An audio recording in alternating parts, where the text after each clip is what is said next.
Hello guys, good evening. साथै जय मसी अनि नमस्ते है। आज चाहिँ हामी सङ्गतिमा जाँदै गर्दाखेरि यो पहाडी गाउँहरू देख्दै गर्नुभएको ठाउँहरू चाहिँ यो चाहिँ मेरो माइत घरहरू हो। अनि यो चाहिँ लोवर रेलिङ, अप्पर रेलिङ, दङ्गे, आरुबोटेहरू भन्छ। अनि हामी सङ्गतिमा पुग्यौँ र परमेश्वरको वचनले भन्छ, भजनसँग 150 को 6मा सास हुने हरेक प्राणीले परमप्रभुको प्रशंसा गर, परमप्रभुको प्रशंसा गर भन्ने परमेश्वरको वचनले भन्छ। र परमेश्वरको वचनले यसो पनि भन्छ, हिब्रू 10 को 25मा, कतिजनाको सङ्गतिमा नजाने बानी हुन्छ, तर हामी चाहिँ एकसाथमा भेला हुन नछोडाऊ, तर प्रभुको दिन नजिक आइरहेको तिमीहरूले देखेको हुनाले एउटाले अर्कोलाई झन् प्रोत्साहन देऊ भनेर परमेश्वरको वचनले भन्छ है।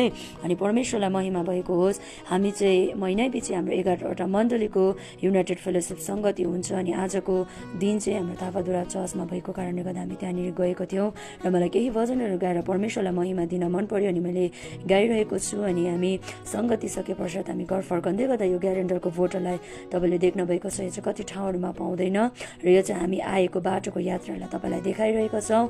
सो तपाईँलाई मन पर्यो भने लाइक, कमेन्ट, सेयर गरिदिनुहोस् अनि साथै माया अनि मेरो पेजलाई फलो पनि गरिदिनुहोस् होला। Thank you.